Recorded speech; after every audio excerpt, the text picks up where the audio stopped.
বোর্ডে আমরা একটি ভেক্টর প্রশ্ন দেখতে পাচ্ছি। ভেক্টর কোশ্চেনটি এই ধরনের কোশ্চেন হচ্ছে বোর্ডে এবং হচ্ছে আমাদের অ্যাডমিশনের জন্য খুবই গুরুত্বপূর্ণ। তো প্রশ্নটা কি আছে যে একটি ভেক্টর দেওয়া আছে, ভেক্টরটি এক্স ওয়াই ও জেড অক্ষের সাথে কত ডিগ্রি কোণ উৎপন্ন করে। তাহলে যে কোনো ভেক্টর যদি দেওয়া থাকে এবং সেটা যদি যে কোনো অক্ষের সাথে উৎপন্নকৃত কোণের মান বের করতে বলে, তাহলে আমরা কি করব?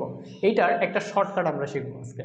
প্রথমত আমাদের এ ধরনের প্রশ্নে যে কাজটা করতে হবে, প্রথমত কাজ হচ্ছে আমাদের যে ভেক্টরটা দেওয়া থাকবে তার ভ্যালু বের করে নিতে হবে। তাহলে ভেক্টরটার যদি আমরা মান বের করি তাহলে কি করব আমরা, √3² প্লাস -2² প্লাস 1²।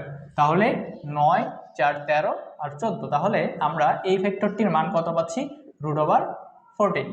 এই যে √14 পাইলাম, এখন আমাদের কাজ কি হবে? আমাদের কিন্তু কাজ ছিল যে এই ভেক্টরটার কত ডিগ্রি কোণ উৎপন্ন করবে, উৎপন্নকৃত কোণের মান বের করা।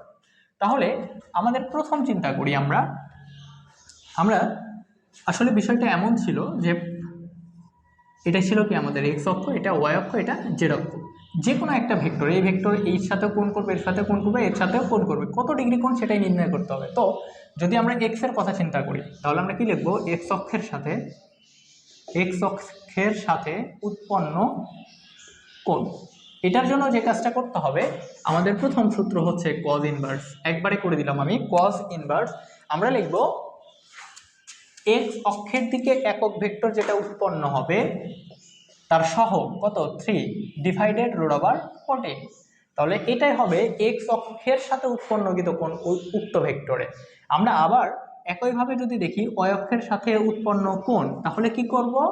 আমরা কজ ইনভার্স দিব এবং আমাদের ওয়াই অক্ষের সাথে সহগ কত আছে? সহগ আছে -2 ডিভাইডেড √14। এবং আমাদের যদি বলে জেড অক্ষের সাথে উৎপন্ন কোণ কত, তাহলে কি করব? আবারও কজ ইনভার্স। কি হবে বলো তো? আমাদের দেখো জেড অক্ষ বরাবর আমাদের একক ভেক্টর ছিল কে এবং তার সহগ কত আছে? 1। তাহলে হচ্ছে 1 ডিভাইডেড √14। তাহলে এই ভ্যালুগুলো করলেই আমরা পেয়ে যাবো। অর্থাৎ যে কোনো ভেক্টরের ক্ষেত্রে যদি তোমাদেরকে বলা হয়, যে কোনো ভেক্টরের ক্ষেত্রে যে ওই ভেক্টর এক্স ওয়াই এবং জেড অক্ষের সাথে কত ডিগ্রি কোণ করে, তাহলে যে অক্ষের সাথে কোণ বলবে কজ ইনভার্স সেই অক্ষের একক ভেক্টরের সহগ ডিভাইডেড আমাদের ওই ভেক্টরটার ভ্যালু বা ভেক্টরটার মান। তাহলে আমরা পেয়ে যাব কত ডিগ্রি কোণ উৎপন্ন করবে।